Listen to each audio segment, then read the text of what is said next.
Reporte 100. Está con nosotros el doctor Gerardo Álvarez, a quien le agradezco que nos tome esta llamada. Doctor, ¿cómo está? Buenos días.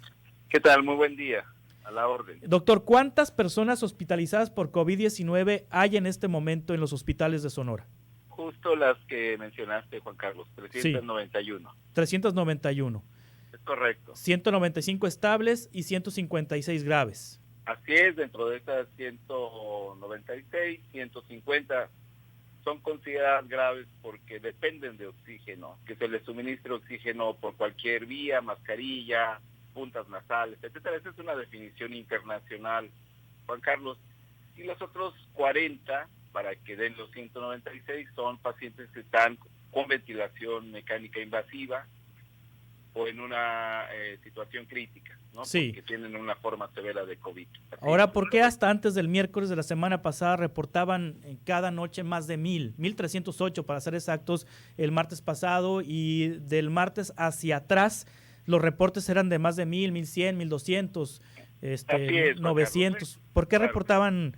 ¿Por qué la diferencia de 859 entre un día y otro? Sí, déjame explicarles, por favor. Primero que nada, muchas gracias por esta oportunidad, Juan Carlos, y porque también celebro mucho el interés social, comunitario en la epidemiología. Déjame decirte que yo soy investigador nacional de CONACYT y yo publico artículos científicos, y uno sabe que cuando va público, por supuesto que no se espera unanimidad y que va a ser cuestionado, va a ser discutido, y eso es lo que justamente yo agradezco mucho a la sociedad del Estado de Sonora, a los medios de comunicación, a ti personalmente, porque eso permite avanzar, permite entender de mejor forma los fenómenos. Y yo soy epidemiólogo, tengo 28 años de epidemiólogo y nunca vi tanto interés en la historia contemporánea por un fenómeno de naturaleza transmisible. Invito a la sociedad a que sea igual de ávida por las noticias como tenemos en los padecimientos. De hecho, yo contigo he tenido la oportunidad de hablar de otros padecimientos que son endémicos para Sonora y que pasan ya de lejos, no los vemos, como dengue, como influenza, como riqueza, en donde periódicamente publicamos información y pues realmente no es de interés tan importante como en este momento COVID. La discrepancia técnica es esa, es una discrepancia técnica que es sencilla de explicar. Yo en este sentido, Juan Carlos, y la comunidad misma les pido una cosa, y es no la credibilidad ciega, sino la confianza en que lo que estamos haciendo tiene un sustento técnico. Yo personalmente y mi dirección ha recibido la instrucción puntual de la gobernadora, del propio secretario de Salud, del Enrique Clausen, de ofrecer a la comunidad la mayor de las transparencias, la mayor puntualidad posible en una pandemia que, si bien entendemos todos, nos ha tomado por sorpresa y ha rebasado muchos ámbitos de competencia, ¿no? La verdad es que la dinámica de trabajo que tenemos es fortísima. Trabajamos francamente 20 horas al día tratando de documentar lo más posible los datos. Esta es la explicación, nos faltó una nota metodológica, un asterisco en la información que señalara el cambio de la fuente de datos. Pero debo decirte que no hubo ningún dolo, ninguna manipulación malintencionada, ningún deseo de ocultar, de derrumbar curvas como pues se ha señalado. No es así. Lo que sucedió es algo muy simple. Cambiamos de fuente de información por una razón muy simple. La fuente de información rutinaria que estábamos utilizando se llama Plataforma Nacional del Sistema Nacional de Vigilancia de Enfermedades Respiratorias, que es la plataforma nacional que también quiero anunciar. Es un open data, son datos abiertos, porque hay gente que exige datos abiertos y la federación tiene datos abiertos y allí está incluido el estado de Sonora. Todos los días pueden checar perfectamente la situación de esta base de datos nacional en la que Sonora todos los días contribuye. Esta base de datos, Juan Carlos, tiene un propósito muy simple y es conocer el perfil epidemiológico de un problema de salud, independientemente de que se sean confirmados por laboratorio. Es decir, en esa base de datos hay casos sospechosos que falta confirmar, que no se terminó el estudio, etcétera. Pero la idea de ese sistema de vigilancia epidemiológica, que es usual, que así sucede en todos los padecimientos.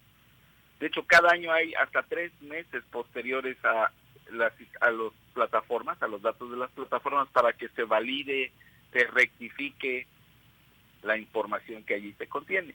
Entonces, lo que pretende ese sistema es tener un panorama global de los padecimientos. Ahí se incluyen casos incluso sospechosos que después pueden ser descartados una vez que se confirman o descartan por laboratorio o por gabinete, por pruebas de tomografía, rayos X, etcétera. Esa plataforma era la que usábamos. Entonces, esa plataforma también tiene el propósito de identificar qué proporción de pacientes son graves. ¿Sí? Eso era lo que estaba pasando. Debido a justamente cambios en las definiciones nacionales e internacionales de casos. Por ejemplo, si bien recordarás, antes no sabíamos que un paciente, aunque tuviera 2 o 3 o 4 pruebas de laboratorio positivas, ya no debía ser considerado caso y debía ser dado de alta sanitaria. Hoy sabemos otras cosas, Juan Carlos y comunidad. Hoy sabemos que los pacientes pueden tener 40 o 50 o 60 días con una prueba positiva y sin embargo ya deben haber tenido el alta sanitaria. ¿Por qué? Porque ya no son contagiantes. Entonces las definiciones de casos cambiaron. Y luego también nos dimos cuenta de una necesidad, y es que el patrón que estábamos observando no estaba correspondiendo con la realidad de otros indicadores que tenemos en el Estado. Por ejemplo, ¿cuáles? Que empezó a descender la tasa de positividad. Pasó de 70% que teníamos los primeros días de julio, pasó a 35%, 30%, 33% el día de ayer, por ejemplo. Y entonces, una opción para brindar a la comunidad más precisión era cambiar la fuente de datos. Y fue lo que hicimos. Usamos un sistema de la red de hospitales de infecciones respiratorias agudas graves, que tiene el propósito distinto. Ese sistema no tiene el propósito de dar el perfil epidemiológico del padecimiento, sino simplemente decir cuál es la ocupación hospitalaria que hay, el uso de las camas que hay, ¿no? Entonces eso fue lo que hicimos y cambiamos la fuente de datos, te digo.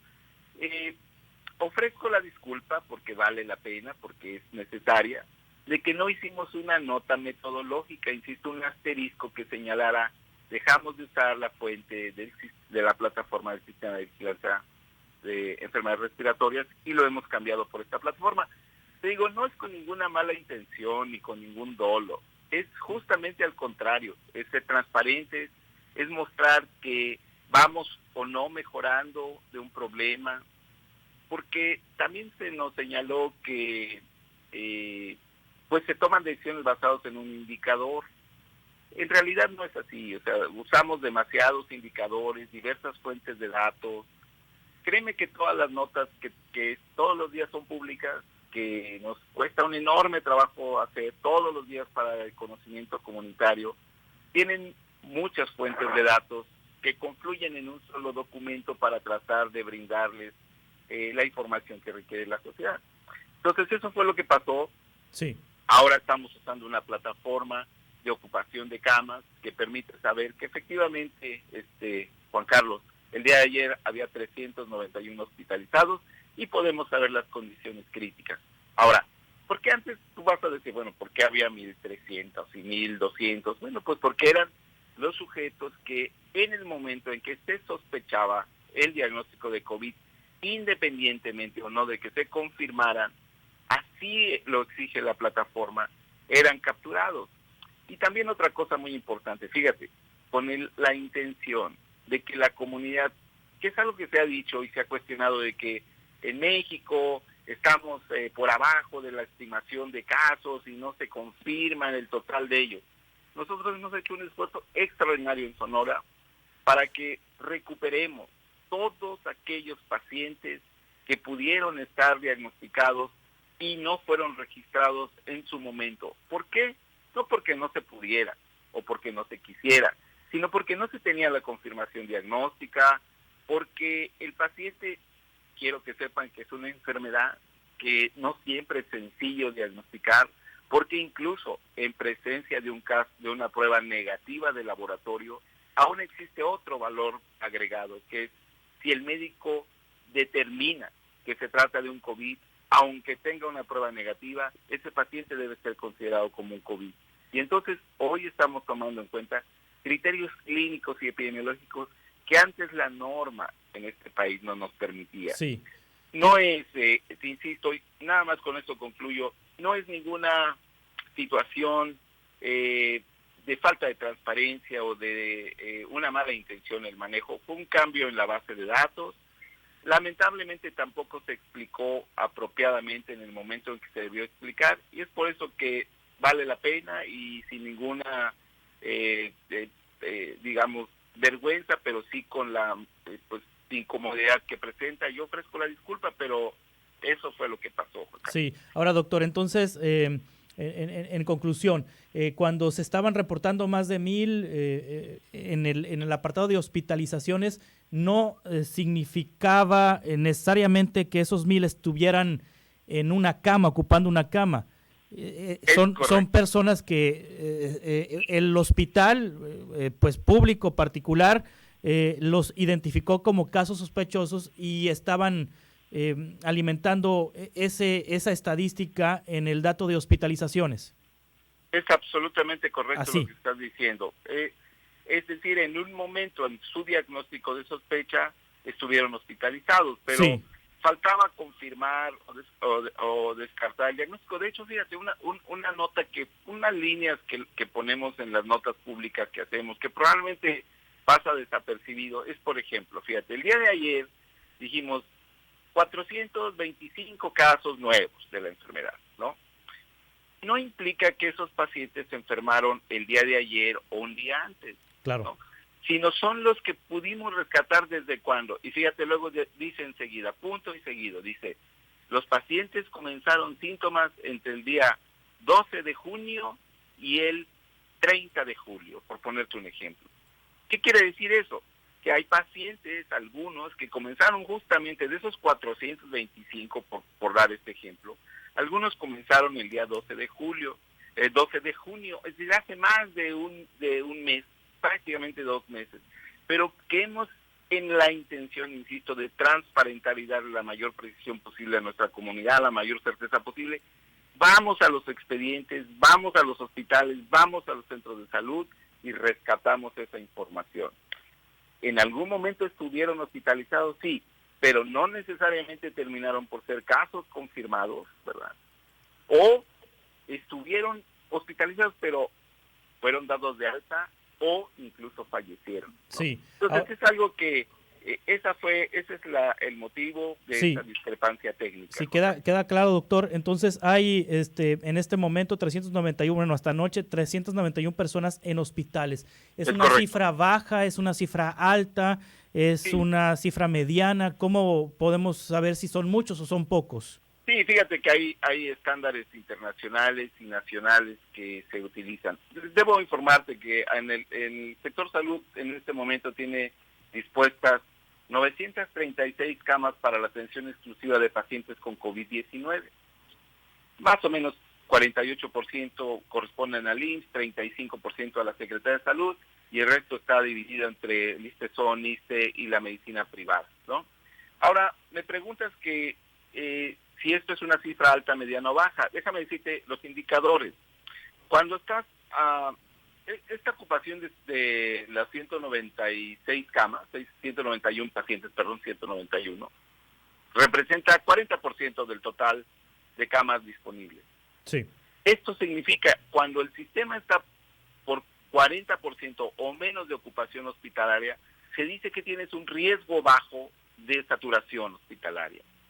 Cuando llegas hasta 55%, quiere decir que estás en un riesgo mediano.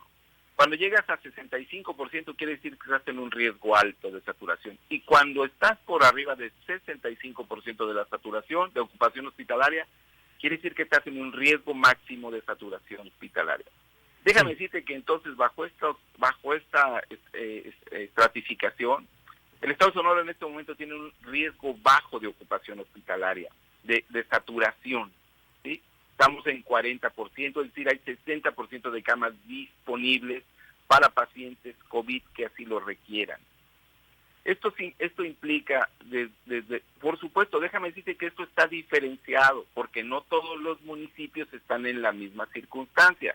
Por ejemplo, el día de ayer, el municipio de San Luis Río Colorado estaba en 62%, es decir, tenía un riesgo alto de saturación. Tú vas a preguntar, ¿y cuántas camas tiene San Luis? San Luis tiene 55 camas disponibles para pacientes COVID.